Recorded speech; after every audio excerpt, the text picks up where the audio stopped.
En el día de hoy vamos a hablar referente a las metas de reanimación en el paciente en posoperatorio de cirugía de revascularización miocárdica.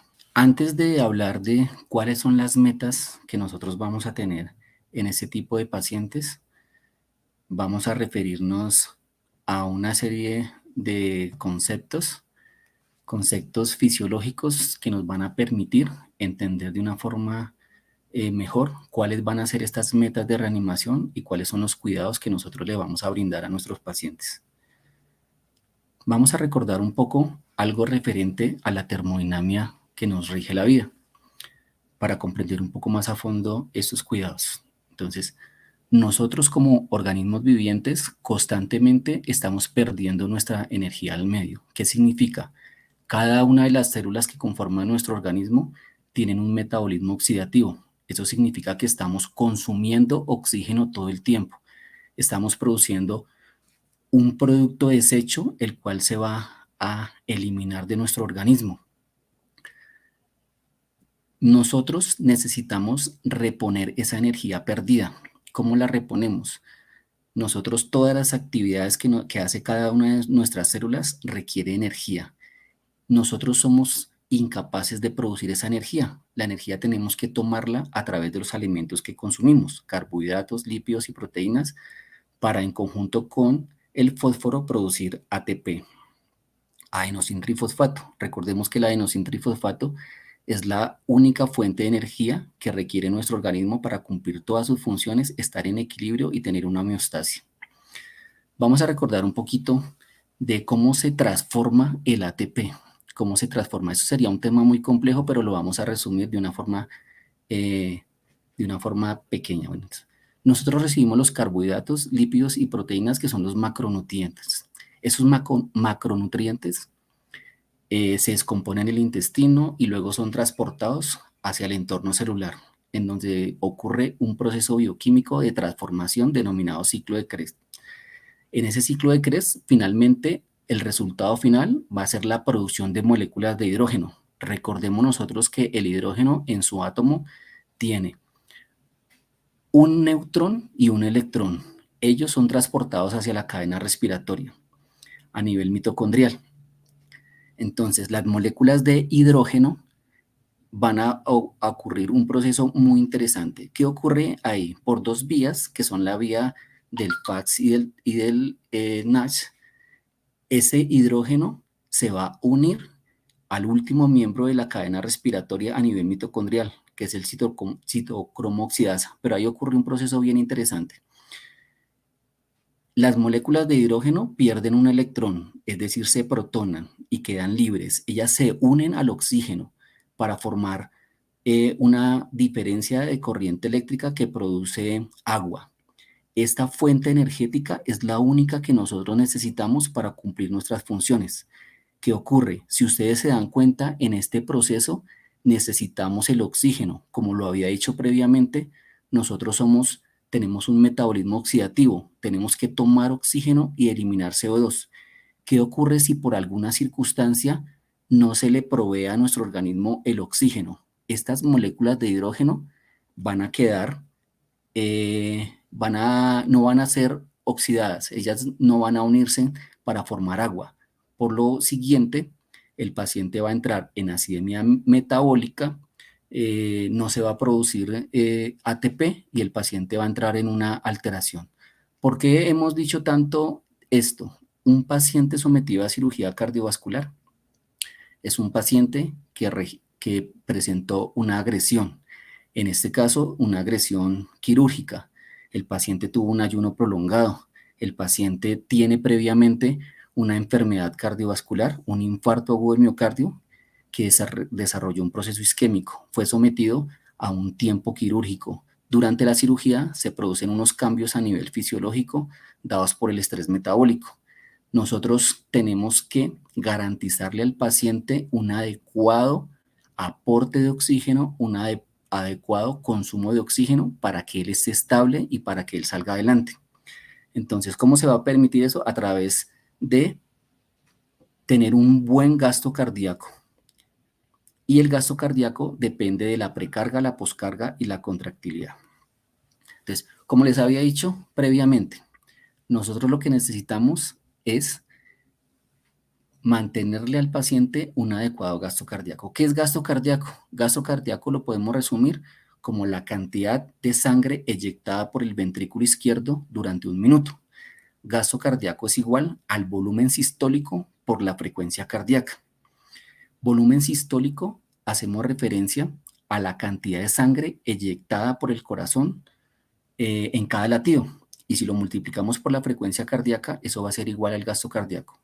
Conclusión, cuando yo tengo un paciente posoperatorio inmediato de cirugía cardiovascular, yo le voy a instaurar en la UCE una serie de medidas de monitorización inicialmente básicas para garantizarle que tenga un adecuado aporte de oxígeno, un consumo de oxígeno y que tenga un buen gasto cardíaco. Si yo veo que mi paciente tiene signos vitales estables, tiene un adecuado gasto urinario, recordemos que el gasto urinario es un medidor indirecto de buen o mal gasto cardíaco. Entonces yo estoy tranquilo, el paciente está estable. Hay unas variables del gasto cardíaco, unos determinantes del gasto cardíaco. ¿Cuáles son esos determinantes de gasto cardíaco? La precarga, la poscarga, la contractibilidad. ¿A qué nos referimos cuando nosotros estamos hablando de precarga? Precarga nos referimos al grado de distensión al cual se somete el ventrículo antes de la contracción.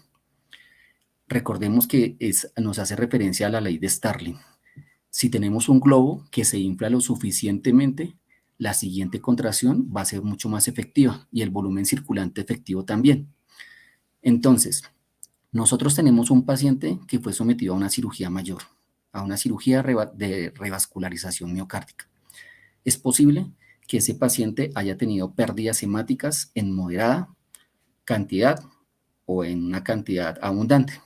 Por lo tanto, el retorno venoso de ese paciente va a estar afectado. Si el retorno venoso va a estar afectado, las mediciones de PVC, presión venosa central, van a estar caídas. Por lo tanto, la siguiente contracción va a estar disminuida y el paciente nos puede entrar en gasto cardíaco, en bajo gasto cardíaco, perdón. Entonces, eso nos hace referencia a la precarga. ¿Cómo voy a optimizar la precarga? En el momento en que nos llega el paciente a la UCI, yo lo monitorizo, medidas de monitoreo básico, medidas como proveerle al paciente una adecuada presión arterial. ¿Y cómo le proveo esa adecuada presión arterial? Manteniéndole un volumen circulante efectivo, manteniéndolo hidratado, le mido la presión venosa central para mirar que no esté caída. Si la presión está caída, pues yo le voy a mantener las medidas para tenerlas estable. ¿Cómo voy a hacer esto? Recordemos que nuestro paciente de cirugía cardiovascular tiene una característica especial. Es posible que el paciente nos salga estable o inestable de acuerdo a las condiciones previas a su cirugía. A nosotros nos han enseñado siempre que nunca utilizamos soporte vasopresor sin haber corregido la volemia previamente. Entonces al paciente se le mide cómo está su hidratación, se le miran las presiones de llenado y se hidrata previamente. Si el paciente está en bajo gasto, dado por hipotensión, se le debe optimizar la volemia. Pero recordemos que nuestro paciente tiene una condición especial y hay pacientes que, aparte de su revascularización, pueden llegar a tener algo de falla cardíaca. Un paciente posquirúrgico que tenga una buena función cardiovascular, yo puedo colocarle el volumen que se necesite según la prescripción médica y no va a pasar nada. Pero si yo tengo un paciente que ya previamente tiene un trastorno de la contractibilidad, a ese paciente tengo que tener un poco más de precaución en el momento de colocarle líquidos, en el momento de colocarle bolos, porque si tiene un trastorno en la contractilidad, él puede llegar hacia un edema pulmonar. Bueno, la poscarga hace referencia a la resistencia que debe vencer el ventrículo para poder hacer su eyección. Del 100% de la cantidad de sangre que están en los ventrículos, ventrículo izquierdo como el ventrículo izquierdo, no se eyecta todo, se eyecta solamente un 60%. Entonces, el ventrículo tiene que tener una presión mayor para que me venza la fuerza que se le opone y poder hacer la eyección como tal. Esa eyección que se va a realizar al mismo tiempo, recordemos que ventrículo izquierdo me eyecta hacia la aorta para la circulación sistémica y ventrículo derecho para la arteria pulmonar para oxigenar la sangre. Esa presión debe ser mayor para que pueda vencer y abrir las válvulas sigmoideas. Bueno, vamos a hablar algo de la revascularización miocárdica.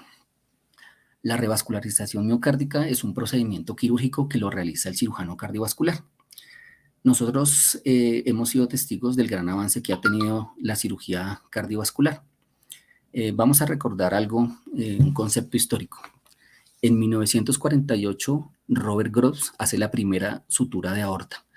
Robert Gross era un médico, no fue cirujano cardiovascular, fue cirujano de tórax, estudió medicina en Harvard, en los Estados Unidos, y fue el primero en hacer una sutura de la aorta.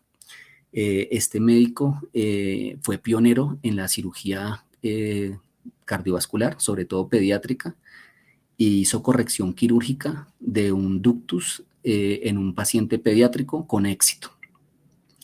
En 1953, John Gibbon hizo una cirugía a corazón abierto, empezando a utilizar el sistema de circulación extracorpórea. Este sistema de circulación extracorpórea abrió las posibilidades de la cirugía cardiovascular, ya que mediante un circuito de circulación extracorpórea permitían conectar el corazón a una circulación que mantiene perfundidos los órganos, mientras el cirujano puede realizar ese tipo de trabajo directamente en el corazón.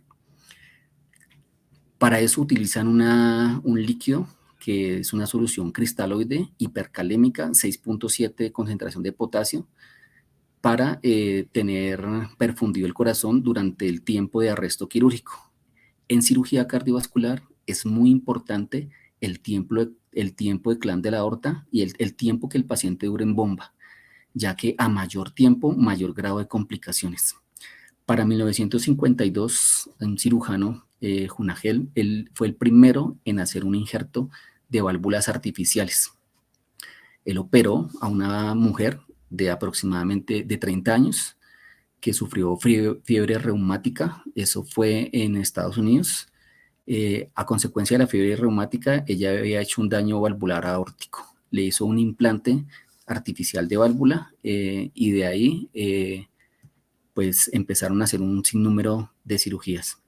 En 1969 hicieron el primer corazón artificial. En el momento, en la actualidad, hemos visto muchos avances, inclusive técnicas que han utilizado, hay procedimientos que hacen ahora de revascularización miocárdica sin utilizar bomba.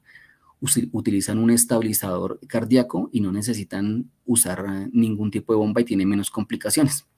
Entonces, básicamente la cirugía de revascularización miocárdica es una técnica quirúrgica que hace el cirujano cardiovascular, donde somete al paciente a un bypass o un puente. Si el paciente tiene una obstrucción de una de las arterias coronarias, él va a hacer una derivación para mejorar la perfusión. Y eso lo hace por una técnica de cirugía a corazón abierto.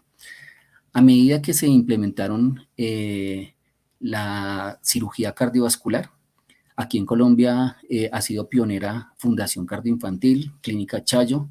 Nosotros en Fundación Santa Fe realizan procedimientos de cirugía cardiovascular con mucho éxito.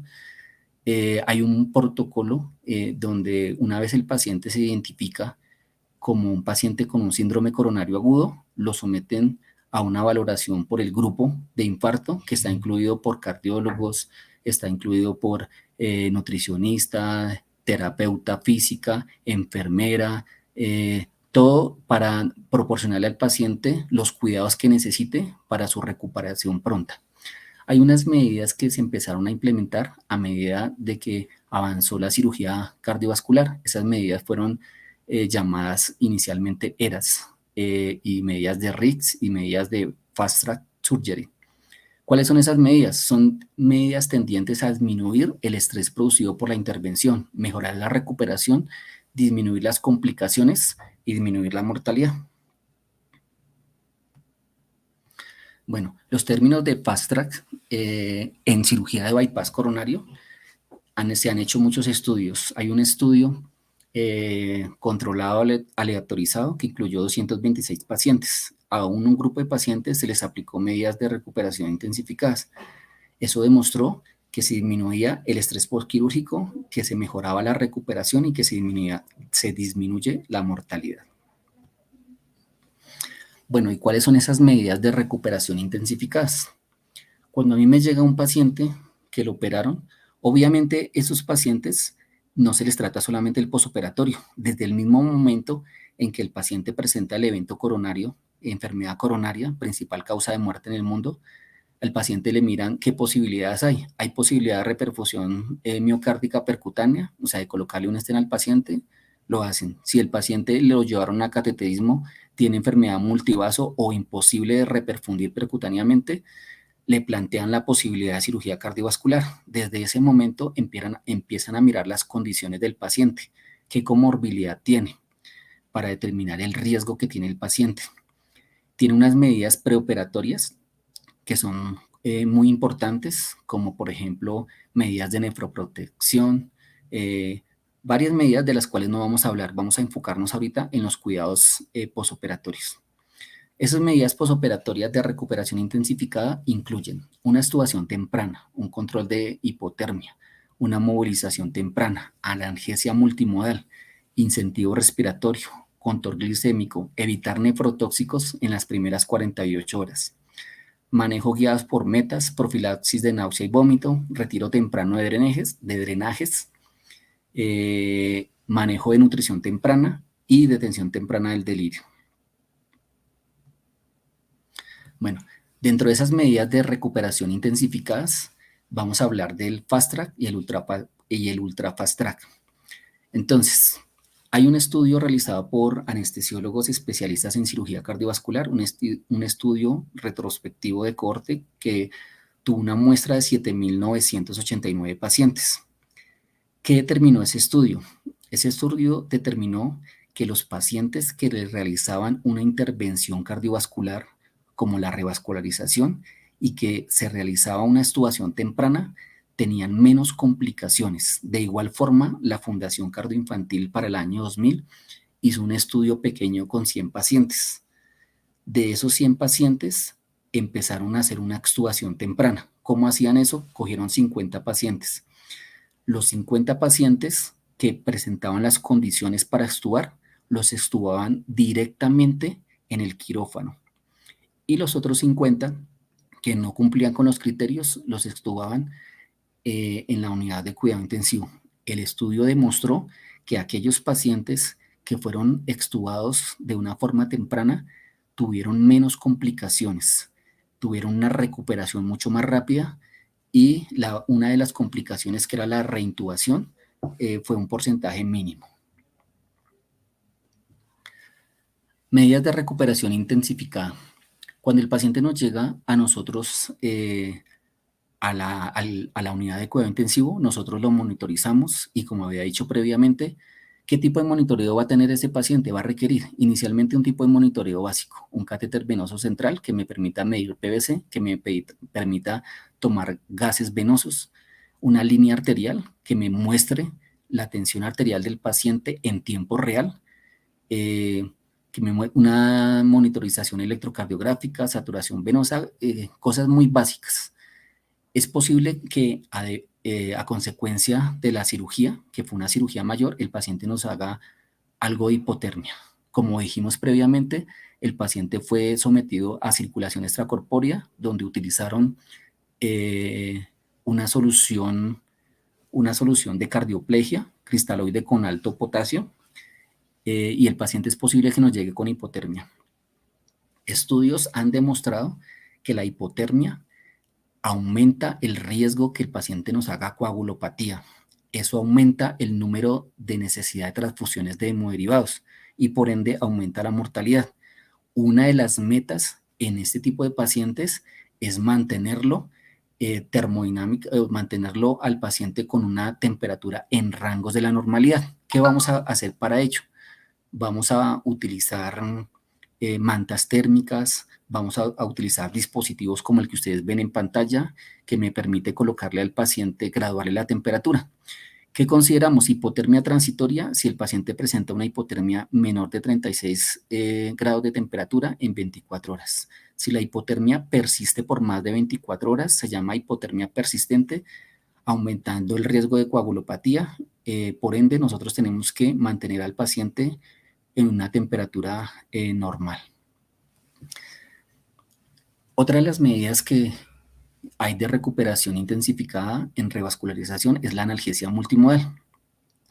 La analgesia multimodal es proveerle al paciente varias estrategias de analgesia, de tal forma que permitan mantener un control adecuado del dolor. Tenemos que tener en cuenta que el tratamiento del dolor es individualizado. En la Fundación Santa Fe, los pacientes en posoperatorio de revascularización los maneja inicialmente el médico intensivista. Si el paciente nos hace fascias de dolor, no le podemos controlar, se soporta con la parte de anestesia en el manejo del dolor, donde evalúan el caso particularmente. Nosotros tenemos que tener en cuenta que cada persona tiene un umbral del dolor diferente y nosotros tenemos que manejarle el dolor al paciente. Tenemos que colocarle, cuando a un paciente se le da analgesia multimodal, se disminuye la cantidad de opioides, por ende va a disminuir el delirio. El paciente van a utilizar varias estrategias farmacológicas y no farmacológicas para el manejo del dolor como tal. Incentivo respiratorio. El manejo del incentivo respiratorio es crucial. Como nosotros lo dijimos previamente, el anestesiólogo al terminar el procedimiento quirúrgico evalúa cómo están los gases del paciente, cómo está su despertar y si tiene la posibilidad, el paciente nos va a llegar a nosotros extubado. Una vez llegue extubado a la unidad de cuidado intensivo, nosotros los vamos a monitorizar, vamos a optimizar su presión arterial con cristaloides, moderada cantidad. En el manejo de los cristaloides, en el paciente que nos hace a nosotros algo de hipovolemia, ha demostrado que tienen un buen manejo con la albúmina. Recordemos que la albúmina es la principal proteína plasmática y ella me mantiene la presión oncótica. La presión oncótica es la que me mantiene el líquido en el espacio intravascular. Los pacientes que hacen algo de bajo gasto, ellos responden muy bien a la albúmina porque eso hace que mantengan una presión oncótica adecuada. Una vez el paciente ya está estubado, en la foto que tenemos ahí, tenemos un paciente que fue operado, una foto tomada con el consentimiento del paciente. Este paciente lo operaron y la foto fue tomada en el primer día posoperatorio. El paciente lo operaron en horas de la tarde y al siguiente día no fue extubado directamente en el quirófano, al paciente lo extubaron en horas de la noche y al siguiente día ya lo estábamos levantando de cama a silla, explicándole al paciente la necesidad de iniciar una movilización temprana y explicarle los beneficios del incentivo respiratorio. Ese incentivo respiratorio es crucial como una medida de recuperación. ¿Para qué es ese incentivo respiratorio? Ese incentivo respiratorio es para evitar complicaciones como las atelectasias, evitar complicaciones como la pericarditis, como los derrames pericárdicos. Eso va a ayudar. ¿Cuál es lo ideal? ¿Cuál es la meta del incentivo respiratorio? El incentivo respiratorio se debe explicarle al paciente la necesidad de hacerlo mínimo 10 veces cada hora durante el día y en la noche según tolerancia, respetándole al paciente el descanso.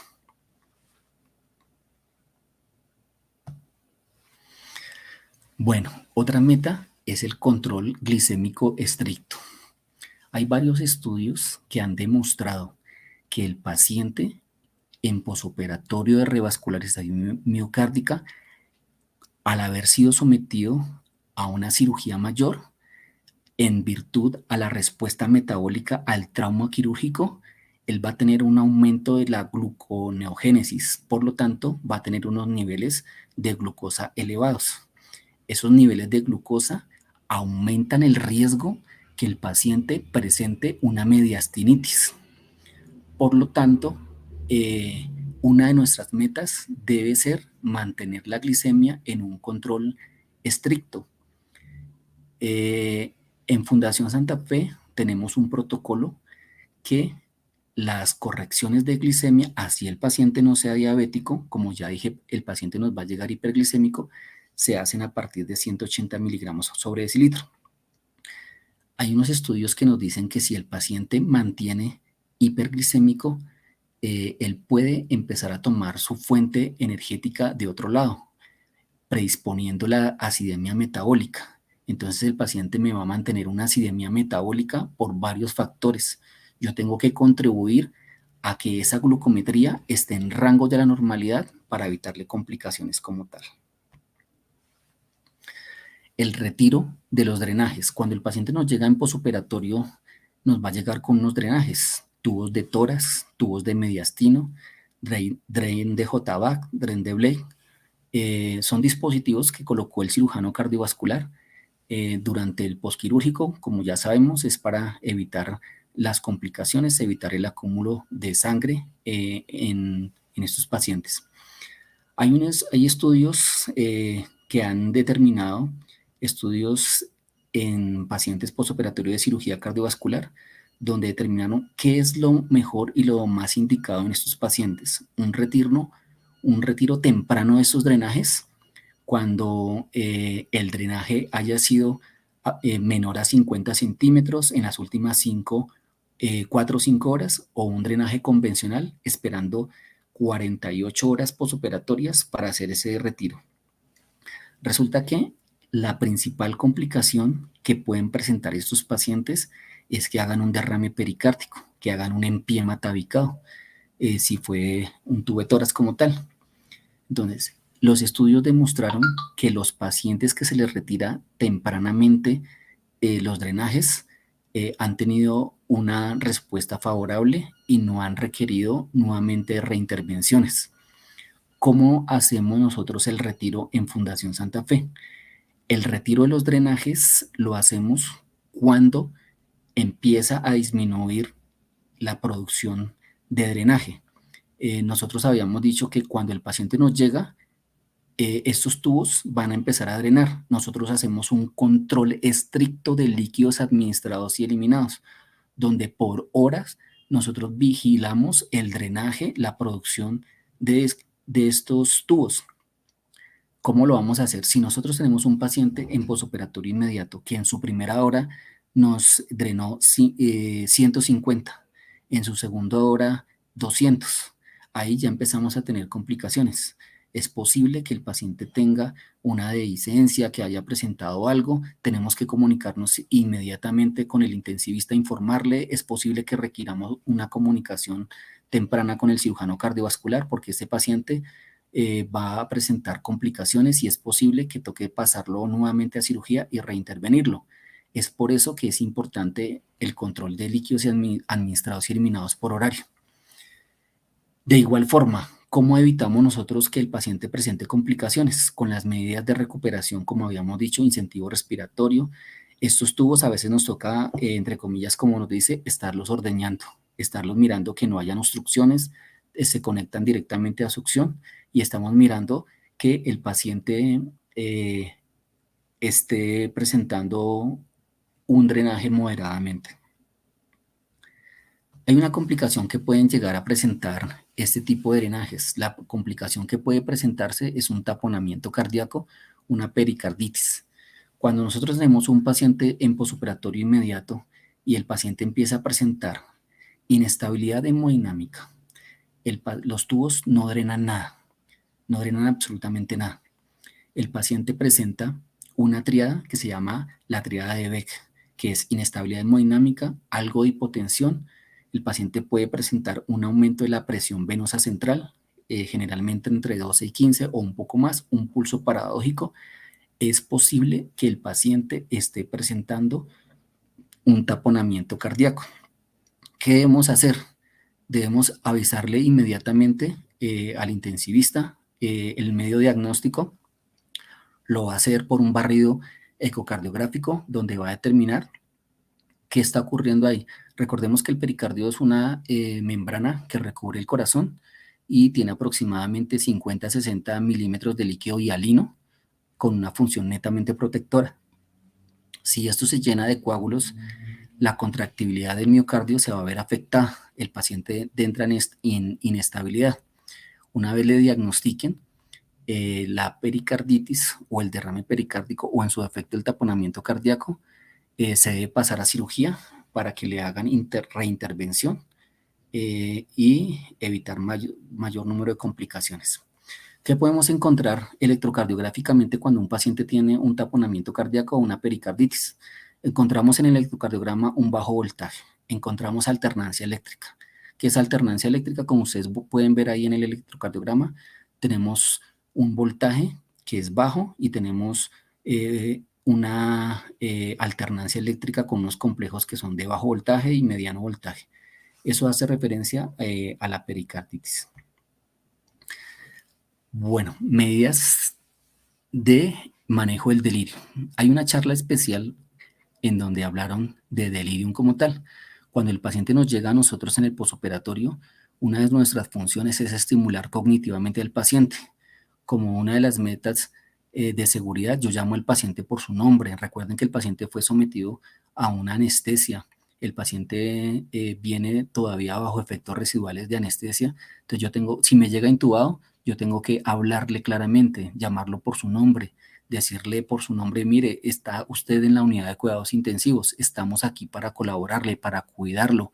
No se preocupe que todos los dispositivos médicos que tiene se los vamos a ir retirando progresivamente a medida que no los vaya necesitando. Por favor, no se vaya a intentar retirar nada. Eso presenta mayor grado de complicaciones. Tenemos que darle estímulos visuales y auditivos. Tenemos que hacerle la valoración del CanSAN-U, donde yo voy a valorar qué tan afectado o no está el paciente. Es posible que llegue a requerir de medicación para el manejo del delirio. Eso ya es una prescripción médica. Tenemos que tener en cuenta que algunos medicamentos como el haloperidol, la quetiapina, producen un aumento del QT. Y ese aumento, recordemos que el QT es la despolarización más la repolarización. Y que cuando hay un QT aumentado, se aumenta el riesgo que el paciente presente arritmias malignas. Entonces tenemos que tener precaución, tener una hidratación adecuada del paciente y mantenerle al paciente, garantizarle un descanso. Lo ideal es que el paciente lo tengamos en una participación activa durante el día y que le permitamos unas horas de descanso en la noche. Transfusiones sanguíneas en el paciente en revascularización miocárdica. Es posible que este paciente haya tenido pérdidas hemáticas en moderada cantidad o en abundante cantidad. Entonces tenemos que garantizarle una adecuada perfusión. Entonces tenemos que mantenerle una hemoglobina. ¿Cuál es la meta de la hemoglobina en el paciente en posoperatorio de revascularización? Algunos dirán que 8, otros dirán que 9, 7. Entonces, ¿cuál es la meta? Realmente, en estos tipos de pacientes, nosotros tenemos que ser un poco más minuciosos y el paciente solamente se va a transfundir cuando sea estrictamente necesario. Y para eso vamos a determinar la tasa de extracción de oxígeno. ¿Qué es la tasa de extracción de oxígeno? De la cantidad de oxígeno que le estamos aportando al paciente, vamos a determinar cuánta cantidad de oxígeno está utilizando él y si está quedando en déficit o no. Recordemos que un gramo de hemoglobina completamente saturado es capaz de transportar 0.39 o 0.34 milímetros de oxígeno según el autor que ustedes consulten. Entonces, la tasa de extracción de oxígeno va a ser igual al contenido arterial de oxígeno menos el contenido venoso de oxígeno dividido entre el contenido arterial de oxígeno. Y eso depende de qué? De la presión arterial de oxígeno. Y recordemos que hay una proporción muy pequeña de oxígeno que está disuelto en el plasma, que es solamente el 0.03%. Yo les traigo aquí una fórmula abreviada que es muy práctica, que la he utilizado durante muchos años y que en la revista que hacemos con el médico me permite en un tiempo muy pequeño determinar esta tasa de extracción de oxígeno.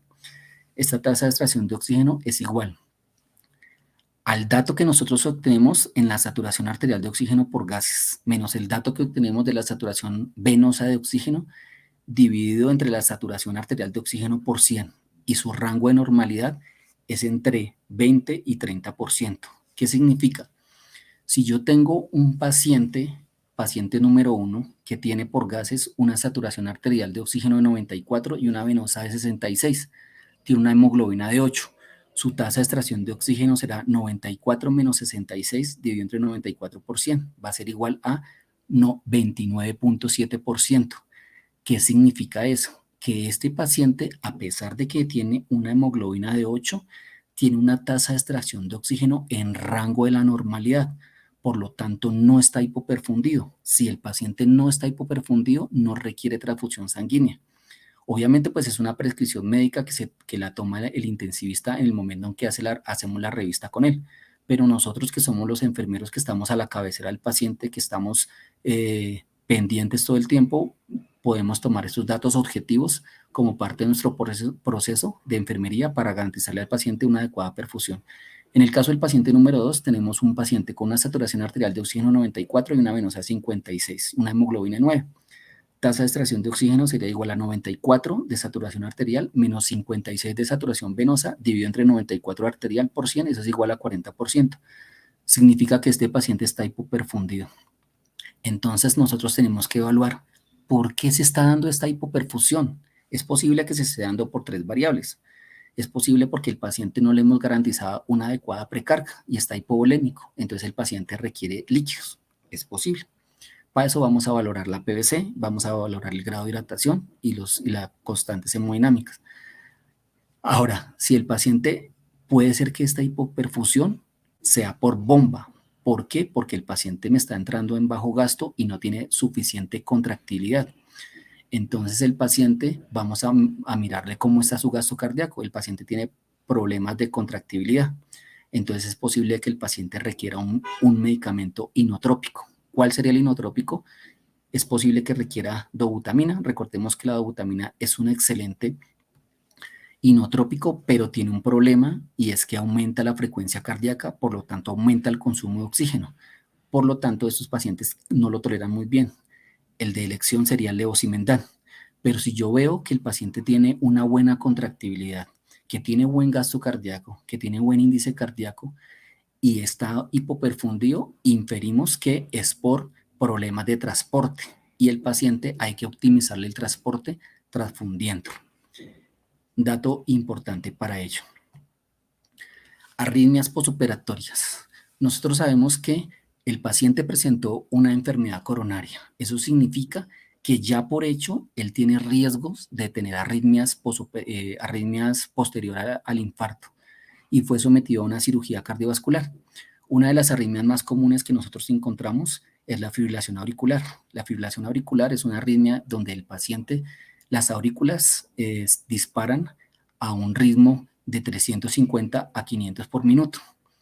La característica electrocardiográfica que nosotros vamos a ver es que no hay onda P claramente definida.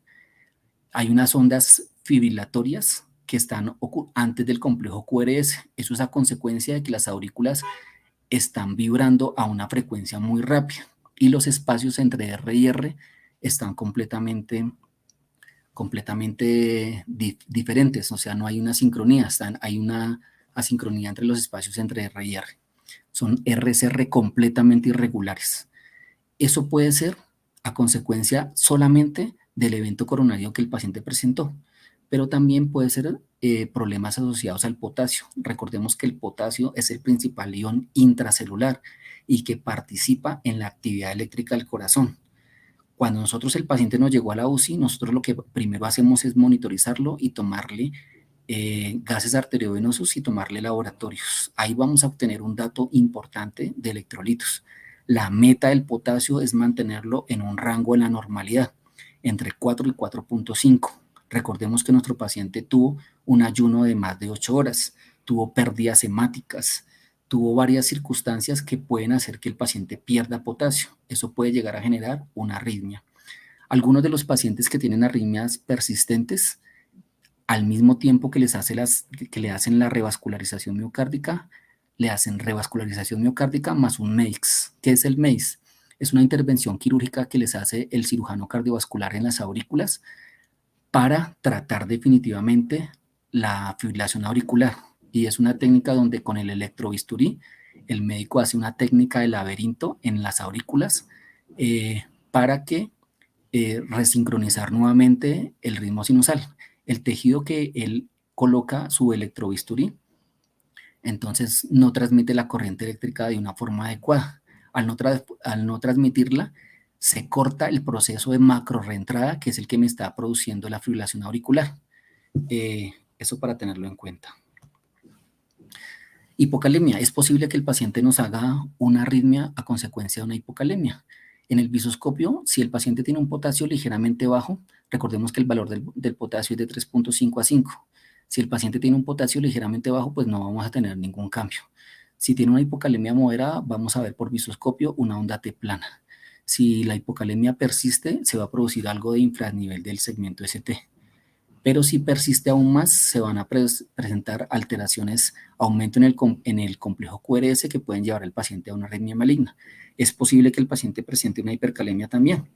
Si el paciente tiene comorbilidades asociadas, viene con falla renal no eliminado, es posible que el paciente nos haga hipercalemia. Si nos hace hipercalemia, nos va a presentar una onda T picuda, posteriormente un ensanchamiento del complejo QRS, y es posible que haga un ritmo como el que tenemos arriba, que es un ritmo idioventricular, y se predispone a la producción de arritmias malignas como la taquicardia ventricular o como la fibrilación ventricular. Las primeras 72 horas posteriores a la revascularización miocárdica son indispensables para mirar que no haya presentar algún tipo de arritmias. Es posible que el paciente las presenta. Si el paciente nos presenta una taquicardia ventricular con pulso, tenemos que proporcionarle, según prescripción médica, una cardioversión farmacológica, si tiene pulso. ¿Cómo es una cardioversión farmacológica? Colocándole al paciente bolo de amiodarona más infusión de amiodarona. Y vamos a irlo monitorizando en respuesta a lo que nos dé el paciente. Si el paciente nos llegase a presentar una taquicardia ventricular con torsión de puntas, como la que ustedes ven ahí, tenemos que mirar rápidamente los electrolitos, principalmente el magnesio. El magnesio tenemos que tenerlo en rango de la normalidad, ya que puede favorecer la presencia de arritmias malignas como la que tenemos ahí. Ahí requeriría una cardioversión eléctrica y medidas de reanimación cardiopulmonar. Esta charla está encaminada, entonces, ¿cuáles son las metas de reanimación? Cuando un paciente me llega a mí en un posoperatorio inmediato de revascularización miocárdica, yo voy a ubicar el paciente en la unidad de cuidado intensivo. El paciente no necesita más que unas medidas básicas, como un catéter venoso central que me permita tomar el laboratorio, medir PVC y tomar gases venosos. Recordemos que los gases venosos solamente de catéter central. Necesitamos una línea arterial que nos dé en tiempo real el dato de la presión arterial, y tenemos que mantener esa presión arterial en rango de la normalidad, con una presión arterial media que esté en una meta entre 65 y 75 para garantizarle un buen gasto cardíaco. Tenemos que hacerle al paciente un control estricto de líquidos administrados y eliminados, que las primeras 24 horas van a ser por horario. Tenemos que garantizarle al paciente una temperatura, un monitoreo continuo de EKG y laboratorios. Entonces ustedes me dirán, ¿por qué algunos pacientes llegan con catéter de arteria pulmonar y por qué otros llegan con volumen vivo o con catéter Picot? Hay que tener en cuenta que nosotros podemos tener pacientes que tienen comorbilidad asociada, y sus pacientes van a llegar a presentar algo de falla cardíaca. El anestesiólogo especialista en anestesia en cirugía cardiovascular va a evaluar qué comorbilidades tiene el paciente, y en base a ello va a tomar las decisiones pertinentes referentes a la monitorización. Si el paciente requiere, es posible que tiene mucha comorbilidad, él llega con un catéter de arteria pulmonar. Ese catéter de arteria pulmonar me va a determinar en el posoperatorio un gran número de variables hemodinámicas. Recordemos que se usa el catéter de arteria pulmonar únicamente durante el tiempo posquirúrgico, 24 horas, máximo 48 horas, y luego se debe retirar para evitar complicaciones. En el momento que yo le hago la hemodinamia al paciente, es importante correlacionarla con los datos de perfusión, con los datos que hablamos previamente para determinar el manejo. Bueno, en últimas, lo único que tengo que decirles es que este tipo de pacientes lo vamos a abordar nosotros como parte del equipo de cuidado intensivo, como parte, el equipo que va a cuidar a este paciente está liderado por el médico intensivista, por nosotros como enfermeros, los terapeutas, los auxiliares, y todos vamos a trabajar en pro de recuperar a este paciente de la mejor forma posible. Es posible que algunos pacientes nos desarrollen falla cardíaca. Para eso yo voy a estarlo monitorizando continuamente. Hay que tener en cuenta que los protocolos que nosotros utilizamos en nuestras unidades se hicieron con base en una evidencia científica que hay. Pero yo tengo que decirles al respecto que los protocolos son para que nosotros los manejemos y hablemos el mismo lenguaje. Sin embargo, yo tengo que mirar, si yo tengo un paciente que a consecuencia de su cirugía me hizo una falla cardíaca, todas sus medidas de monitoreo me dicen que están en sobrecarga hídrica, que tiene una fracción de eyección disminuida, es un paciente que no me va a tolerar volúmenes elevados de líquido. Entonces yo tengo que optimizar las mezclas de este paciente. Entonces ahí en este caso es donde decimos, los protocolos no significan prohibido pensar porque ya todo está protocolizado. Si mi protocolo dice que hay que colocarle al paciente manejo inotrópico con levosimendan y el protocolo me dice, no, es que usted se prepara una ampolla de levosimendan en 500 centímetros, pero en la parte que yo le estoy haciendo la valoración de enfermería a este paciente, veo que está sobrecargado hídricamente, veo que no le puedo colocar más líquidos, yo tengo que optimizar las mezclas y yo tengo que prepararlas en menos cantidad de volumen. Y eso es para garantizarle al paciente que no se nos vaya a hacer un edema pulmonar. Pero bueno, para evitar que nos pasen complicaciones o que nos reporten con nuestro jefe inmediato, justifiquémoslos en las notas de enfermería. Coloquemos ahí, se prepara inotrópico levosimendan en menos cantidad de líquido para optimizarle al paciente la volemia, ya que tiene alto riesgo de hacer edema pulmonar. No es más mi presentación, quisiera haberles dado un poco más extenso, pero no solamente tenía 30 minutos. Espero que esta charla les haya, pues hayamos refrescado algo de los cuidados que se hacen con este tipo de pacientes. Cualquier inquietud, cualquier duda, estamos para contestarla. Muchísimas gracias.